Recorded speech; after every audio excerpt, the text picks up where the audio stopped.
yung panel gauge ng ating Fortress 160. Naka TFT display na. May sukat siguro to na 6 inches by 5. Sa tansya ko lang kung hindi ako nagkakamali, no, mga boss. Yan. Makikita nyo, napakaganda ng ginawang design dito sa panel gauge ng Fortress 160. Very vibrant ang mga kulay. Yan. Nandito na lahat ng information na kailangan natin habang nasa biyahe tayo. Yan. Dito sa taas nakalagay yung fuel consumption, temperature ng ating motor, yung battery.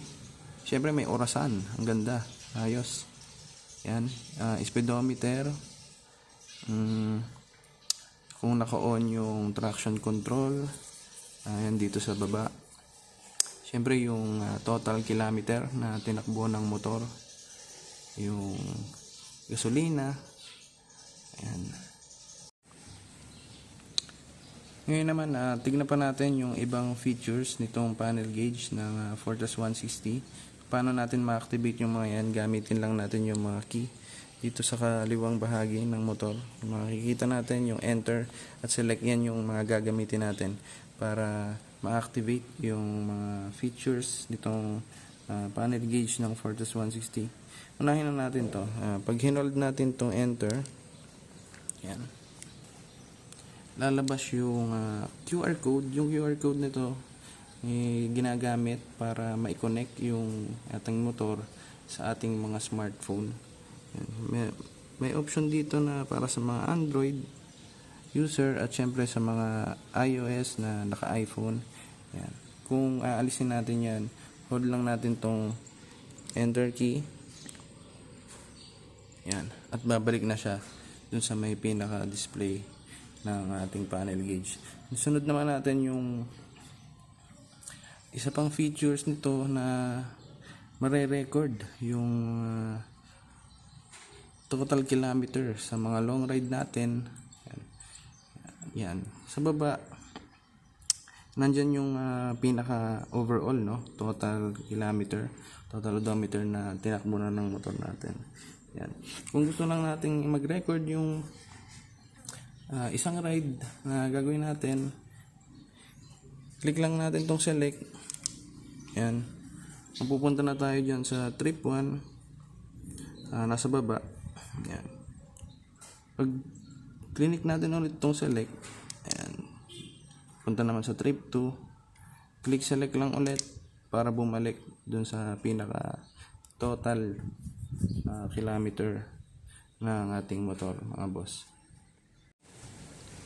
Pati na rin yung hangin ng gulong natin sa harap at sa likod, makikita na rin natin yan dito pagka malambot siya, mga boss, may lalabas siya na ganito.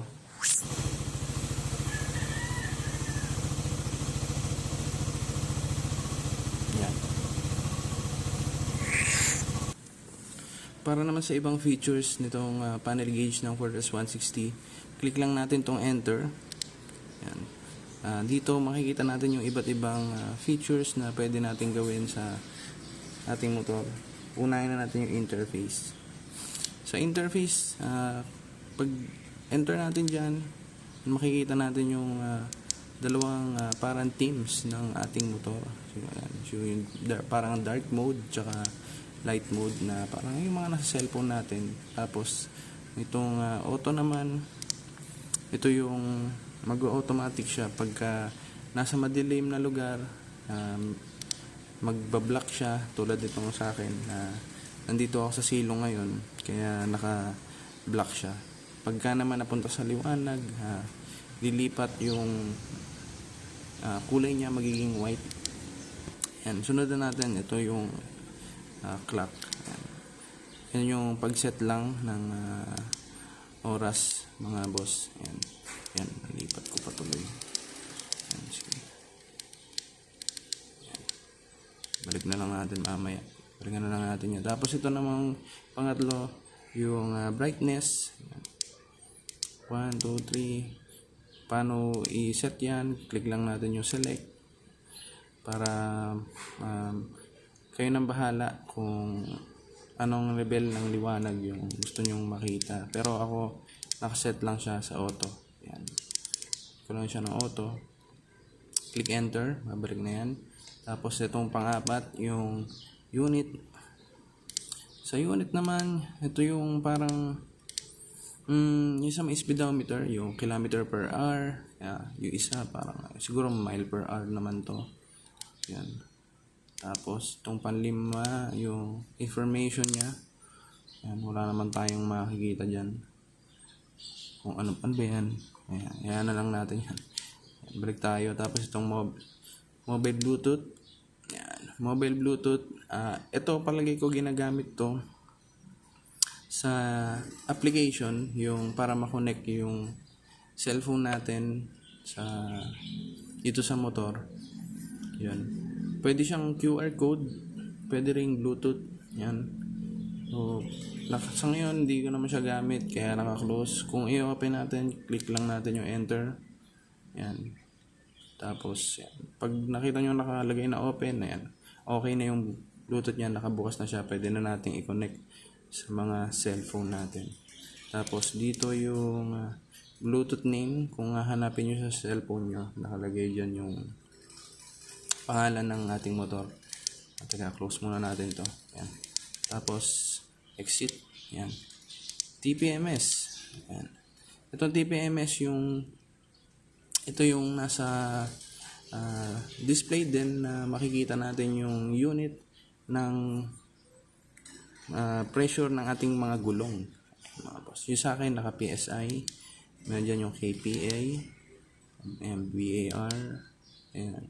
Yung sa akin, nakaset lang siya ng PSI. So, yun lang naman yan, mga boss. Yan. Click lang tayo. Exit. Yan. TCS. Yung TCS, ito boss yung para naman sa safety.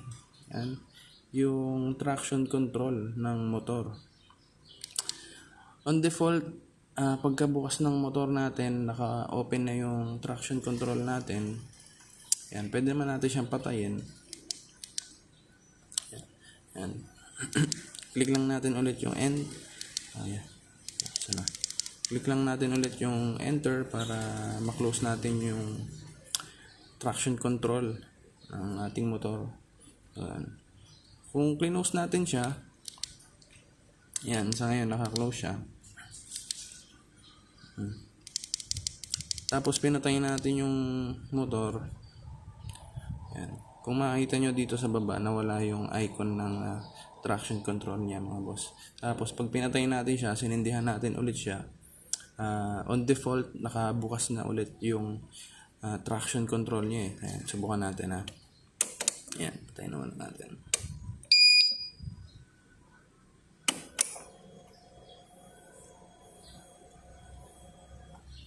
Ayun.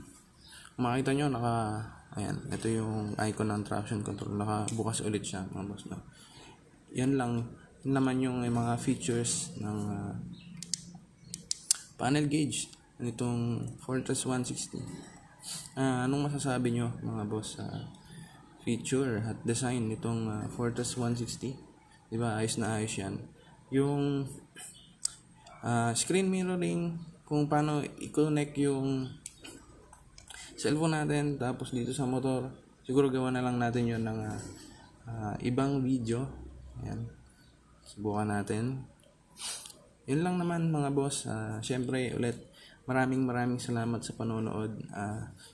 Subscribe naman kayo para ayos na ayos. Tapos huwag kalimutang i-like yung video, comment, yan, at hanggang sa susunod na review. Dagdag ko na nga rin pala, mga boss, munti ko pang makalimutan yung pag-on naman ng hybrid assist nitong Fortress 160 natin. So, bali kung makikita nyo, naka mode P0 pa rin siya, ayun sa may bandang taas, malapit dun sa may speedometer. Para i-on yan, punta lang tayo dito sa kaliwang kanang bahagi ng ating handlebar. Kung makikita nyo yung idling start button, yan. Yan, makikita nyo, naka P0 pa rin tayo.